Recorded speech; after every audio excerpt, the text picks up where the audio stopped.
আপনি কি জানেন প্যাশন ফল গাছে ফল ধরার সবচেয়ে বড় চাবিকাঠি হল ফুল ফোটার সময় সঠিক পরাগায়ন? আজকে জানব কিভাবে খুব সহজেই আপনার গাছে বেশি ফল ধরাতে পারেন। প্যাশন ফল বা ট্যাঙ্ক ফল আবার কক্সবাজারে এটাকে আনরকলি ফলও বলে। এই ফল দেখতে যেমন সুন্দর, তেমনি এর ফুলটাও হয় খুব আকর্ষণীয়। কিন্তু ফুল ফুটলেই ফল ধরবে এমন নয়, কারণ এর ফুল একদিনের বেশি টেকে না। তাই পরাগায়ন সময়মতো না হলে ফল ধরার সম্ভাবনা কমে যায়।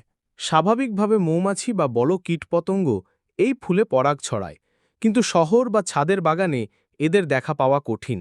তাই প্রয়োজন কৃত্রিম পরাগায়ন, হ্যান্ড পলিনেশন। এই পলিনেশন দুইভাবে করা যায়। এক হলো সরাসরি হাত দিয়ে, অন্যটি হলো কটন বাড দিয়ে। আমরা জানব কিভাবে এই দুটি পলিনেশন করা হয়। প্রথমে একটা কটন বাড নিন।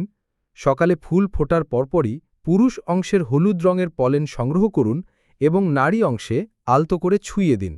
সবচেয়ে ভালো সময় সকাল ৯টা থেকে ১১টার মধ্যে।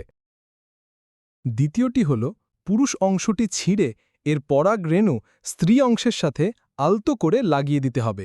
একটি পুরুষ অংশ ছিঁড়ে দুটিতেও ব্যবহার করা যাবে। এইভাবে করলে প্রায় ৮০-৯০% ফুলেই ফল ধরবে। যারা ছাদ বা টব চাষ করছেন তাদের জন্য এটা একটা দুর্দান্ত টেকনিক। ভিডিওটি ভালো লাগলে লাইক দিন, চ্যানেলটি সাবস্ক্রাইব করুন আর প্যাশন ফল চাষের আরও টিপস পেতে আমাদের সাথে থাকুন।